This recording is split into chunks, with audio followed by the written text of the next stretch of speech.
Hey everyone, welcome back to another episode of Inside the Octagon. I'm Mario Pedernero, joined with Chris Gallagher for the first time today, new guest, and Brennan Capozzi in the back. Today we're going to be talking about Kamaru Usman trying to get his belt back against Leon Edwards this weekend. Also, Justin Gaethje and Rafael Fiziev in the lightweight division, and seeing what's going to happen in the future with those divisions also. So, I guess we'll start off. Um, Chris, what do you think about, I guess, the last Usman and Edwards fight between the two, and how do you think this one is gonna go? So honestly, everyone I've talked to has kind of been hating on Usman. They're really only having the memory of Edwards being the first guy to take Usman down to bring his 100% takedown defense to a 97.5. And then obviously the head kick heard around the world, maybe the greatest head kick in mixed martial arts history. What they do forget is that Usman was doing well in the first round before getting his back taken by Edwards. And then rounds 2 to 4 and part of five, well, the majority of five, were all Usman. Yeah, after he lost the first round, he won every second of the fight after that. Yeah, up until he obviously just moved his head the wrong way and got knocked unconscious. He was absolutely winning that fight with ease. It didn't look like one of his hardest defenses. He didn't ever look hurt outside of until getting dropped. There were times against Colby where he was clearly in some trouble. Times against Burns where he was clearly in trouble. Yeah, like even though Edwards clearly like I guess he dominated the first round on him, Mhm. he didn't do better than, like, Colby gave him a better fight both times, Mhm. and he wasn't in. I mean, I guess it ends up Leon actually won, so I guess you can't really say anything, but No, I he mean, yeah, up until that one head kick, he was gonna easily win that fight, yeah, but. cruising to a 49-46. I think Usman wins again. I mean, I've been wrong about two of the three pay-per-view main events this year. I did think Islam would win by unanimous decision, but outside of that, I thought Glover was going to win through a submission. I thought Cyril was going to just beat John Jones up on the feet, and neither of those happened. So my predictions have not been Yeah. great this year, but I do think Usman will win either by a fourth round TKO of just knocking Edwards down and just ground and pounding till the ref stops it, or just grinding out like a 50-45, 49-46 UD. I don't really believe in Usman as a champion. I would believe in guys like Colby or Hamzat if he decides to stay in You the mean Edwards welterweight is a division. champion? Yeah, in Edwards as a champion. I would I'd believe in Colby or Hamzat more if Hamzat wants to stay in 170, which is obviously who knows because everyone's turning his fights down. So when thinking Him and of Colby are gonna Edwards, fight though, right? now it seems like Or isn't? Hamzat is refusing to Oh, fight at 170. Everyone's saying that Bilal Muhammad and Kobe Covington might be fighting next. They're saying that that could be the next big fight. Well, Chris, I'll ask you this: Mhm. how do you think this fight in general plays out for Kobe Covington? Just because you just said you think Usman's gonna win the fight. If he were gonna win the fight, do you think that they would run it back with Colby, or if Leon Edwards were to win, maybe they would give Colby that next title shot? I mean, that all depends on if Bilal and Colby want to fight because it's been weird. Colby obviously got into some trouble with the law. He was on the side of the victim, but he still did get sucker punched, and it really messed up his tooth. It messed up his jaw, so he had a lot of medical issues, which is why he's been out this last year. Dana White's insistent that Colby wants to fight, he though. hasn't fought since that. He has not fought since the Masvidal fight. So it's now been over a year. As Daniel Cormier said, he's risking irrelevance in the welterweight division despite how good he is. So he needs to fight. Yeah. If he beats Muhammad, Usman seems very open to a third fight with Colby. He said he thinks it should happen because of how close the first two were. I'm all for it. I mean, if Max Holloway gets to fight Volkanovski 3 times, I think I'm perfectly fine with Colby fighting Usman again, especially because Usman seems to really want the fight. But honestly, who knows? Because that means they have to fight sort of soon. Usman has a tendency to turn around pretty quickly as long as he's healthy. So at the end of the day, it's really all you could say about it right now. I mean, yeah, I think depending on how this fight goes, I mean, I feel like if Usman, like, if it went the way, if this fight that they just had, if Edwards didn't knock him out, Mhm. then I don't think he's getting another title shot. Then they wouldn't run this fight back. It would Absolutely. just be either Colby or Hamzat or Muhammad. Whoever wins their next fight would get the next title shot. So I don't.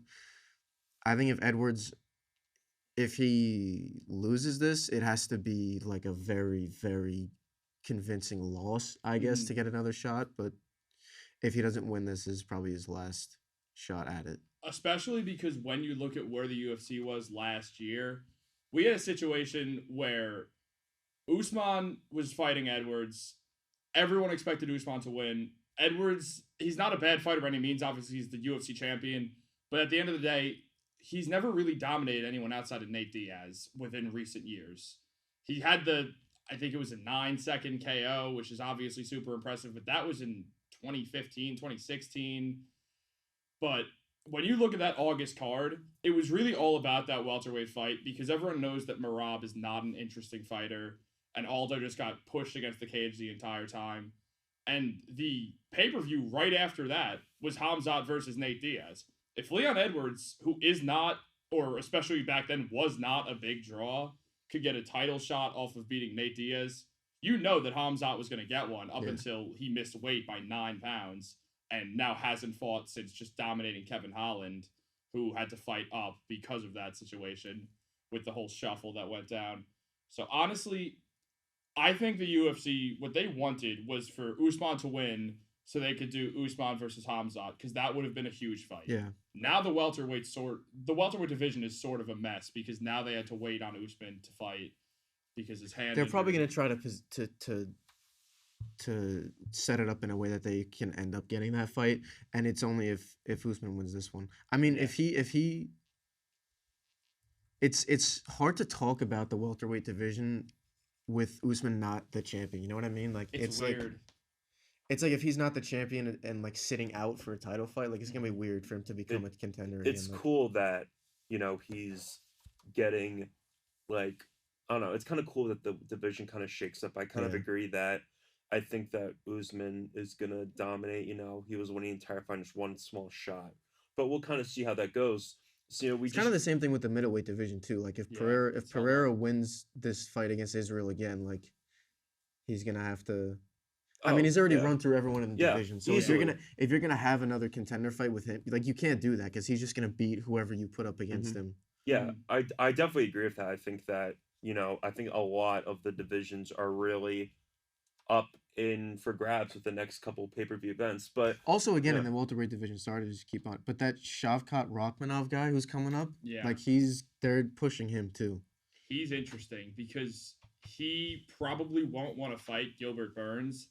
And you have to imagine that if Burns does beat Jorge Masvidal, which I'm going to guess he will, Masvidal can win because Burns has had somewhat of a suspect chin. He's been knocked out by Dan Hooker, knocked out by an Usman jab. So obviously Masvidal, as much as anyone, has that puncher's chance.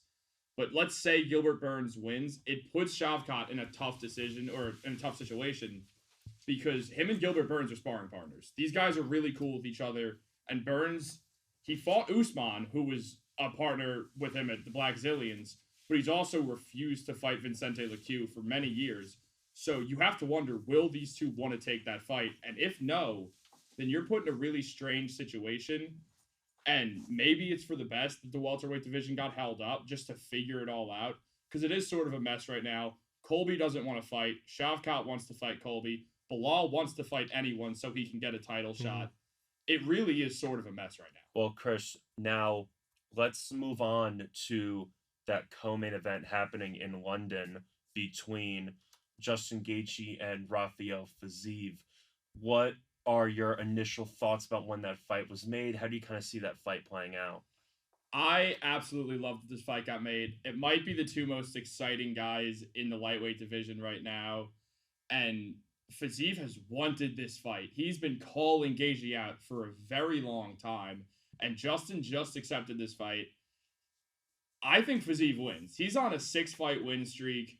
Justin has been around. He's taken a lot of damage. He's been in a war with Chandler, comes back, gets in a very quick war with Oliveira, gets dropped for the first time, ends up going out from the rear naked choke. I think Justin's time at the top is sort of ending. And if he loses to Fiziev, he risks getting put in the Derek Lewis, Gilbert Burns area where you just keep on fighting up and comers and are essentially just the gatekeeper of being a real contender or not. So Gaethje needs to win this fight, and I don't think he will. He doesn't like body shots. Fiziev is excellent at With those those leg body shots. kicks, Yeah, yeah. I mean, Fiziev's just so good at picking you apart and then just being able to open it up on top. I think he's going to throw a lot of body hooks and try to find Gaethje's liver. And if he does, Gaethje's going to show it, and that shin's going to open up for Fiziev to start doing work. So I got Fiziev in that fight. What do you think, Mario? I think he said it like it's the most exciting fight in the lightweight division that you could probably make right now. I think it's it. I think for Gaethje, I mean, even if he wins this fight, do we really think he's even getting the next title shot? Like, he's probably not. Who Fiziev? No, Gaethje. If he Gaethje. wins this fight, he's No, probably not he- getting the he- next he- title shot anyway. I think it's going to be the winner of McGregor Chandler possibly when they fight later in the year. Like he, Only well, if Conor wins. yeah, only if Conor wins. And Chandler's not getting another title. shot Chandler's not anytime soon. fighting Islam. If Conor loses, they're going to give the fight right back to Volkanovski. If Conor wins, then I mean, he's obviously not fighting the next month. Islam's fighting in Abu Dhabi in October. You so said like Gaethje might be in that gatekeeper position soon. He may be in it already. Like, because I it mean, sort of is. like, he already lost to Poirier. He already lost to Charles. Mm-hmm. I mean, Lost. Well, he didn't fight Islam, but he lost to Khabib. yeah, like Dariush and Charles, that winner's getting the next title shot, and then Yeah. he's gonna, if he loses this fight, he's gonna drop to 5 or 6, Mm-hmm. and then it's only gonna. I mean, we'll see what happens with the rest of the division, but it can only go down from there probably for him. Like, I think I don't really want to count him out because he's so dangerous, and they're like he's been around and he's fought the top guys in this division, like all the top guys in this division aside from Islam. Like he's fought Khabib, he's fought Poirier, he's fought Charles. He's done well. Like Mhm. I mean, He almost finished Charles. He knocked him down twice. yeah, I mean, so it's not gonna be easy. I mean, I still give him a very decent shot. I like him. I like his chances to win this fight. Whether like I mean, Fiziev, his last fight was against Dos Anjos, and that's the best fighter he's been against. So I don't Yeah. know. We'll see what happens, but it's an exciting fight. I would, if I had to pick, I'm honestly sticking. I'm taking Gaethje to win that fight. I mean, I understand the pick. I just personally, I think he's just the damage, the age, the fact that he's not great with recovery. According to Usman, Gaethje is kind of lazy when it comes to recovering. I think he's facing someone who's so hungry, and it's almost like O'Malley, Peter Yan. It was so just. O'Malley wanted that fight for a long time, and Yan kept blowing him off. He takes the fight, and very quickly, Yan was like, okay, I didn't expect this. I still think Yan won the fight, but it was really close, Yeah. and Yan was not expecting that. So I think Gaethje is definitely going to get surprised in the first 2 minutes or so, just out of realizing, okay, this guy's legit. He's definitely a real threat. Yeah. Yeah, it's like- Fiziev is real.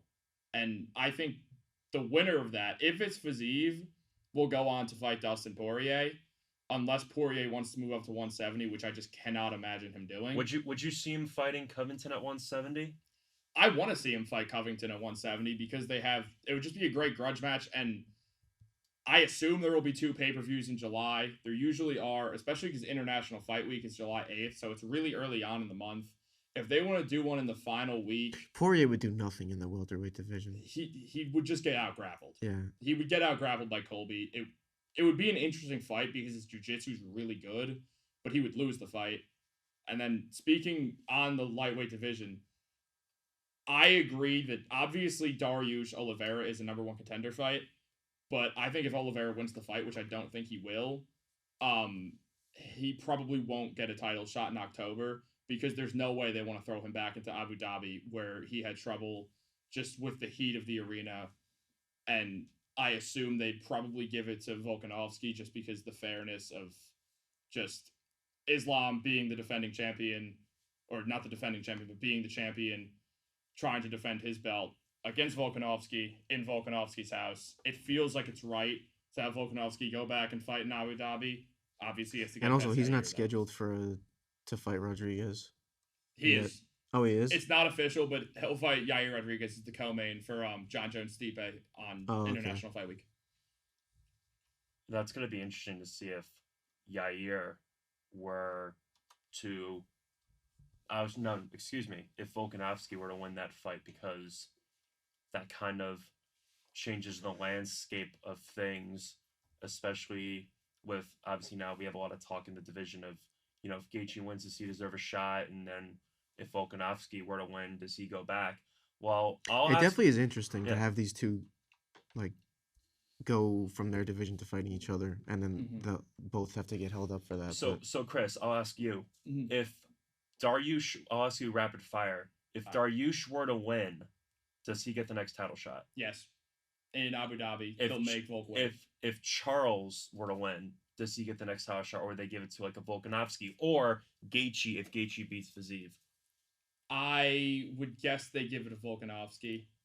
Why do you think Why do you think they would put Volkanovski over Gaethje if Gaethje were to get a win? I mean, we've already seen what happens when Gaethje goes against Sambo in Abu Dhabi. Khabib just absolutely submitted him with a reverse triangle from the top mount just because he didn't want to knock Justin out because Gaethje's dad was there. So Khabib chose how to beat Gaethje because he was so comfortable knowing he could win in any way. That fight was just sheer domination. Gaethje was essentially running from Khabib for the first 2 minutes and 30 seconds, trying to chop those trees down. I can't see him getting a title shot after just losing one and getting a one-off against a number 6. I don't think they'll throw him right back in. I think he'd need to win a second fight. Yeah, I think Volkanovski is Islam Volk. The rematch is a bigger fight too. It is. Also, absolutely. I mean, after what happens with that, because then that next title shot would be when? Do we what like after this? When would Islam's next title defense be? After, It would be in like September or something. Probably because, probably September, October. Which yeah, one? because like Islam's next fight, or yeah, the one after his next fight. like if he was fighting, say Dariush wins, Okay. and when would that fight be between them two? That will be in October because September is Conor versus Chandler. That'll be at the T-Mobile. After that, October is when they go to Abu Dhabi. So you think even if Dariush and Volk both win, you think who would get it? That's a good question. Dariush will have the extra month and a half of rest, and you could always just throw Volkanovski. If Arnold Allen beats Max, you could give him Arnold Allen. That would be a fun fight. So I think it all falls on other contenders because again, if what happens, say they both win and Dariush gets the title shot, that McGregor Chandler fight. If McGregor, I don't think McGregor's gonna win, but if he does win, he's getting the next title shot, and everyone else is getting put on weight, regardless of who it is. Yeah, Conor McGregor doesn't apply to the rules. So one win against Michael Chandler, which is what the UFC script writers want. They will do anything in their power to get Conor versus Islam. And that would also add incentive to putting Volkanovski in Abu Dhabi because it gives Volkanovski a better chance to lose the fight. And Conor versus Volk is obviously super fun, but you can kind of see you can kind of just see how awesome it would be for Conor versus Islam because if nothing else, Conor's going to try to torture him in the press conference. It was fun with Khabib. Yeah. We'll have some fun doing it again, and Dana will just be rolling in the dough. It's going to be a fun couple months. Any final comments from you guys on 286 in London? I think it's just gonna be a really exciting event, and it'll give us a good view of what's gonna happen for both of these divisions over the next. I mean, these are two of the lightweight division is probably the most exciting division right now in the UFC. So it'll give us a good outlook on what's gonna happen in the future. So. Yeah, I mean, absolutely. Lightweight's got some questions to be answered. It's been held up by Volk. Welterweight's been held up by this really a trilogy, but it feels like a rematch because Usman won that fight in 2015. It was each of their second fight in the UFC. So we'll have a lot of questions answered on Saturday, going to Sunday morning, and then when the matchmakers go into the room on Monday and try to figure out where to go. A lot of these questions will be answered, and everything will seem a lot more clear. Yep. All right. Well, thank you everyone for watching this episode. I got a lot to look forward to, and we'll see you in the next one.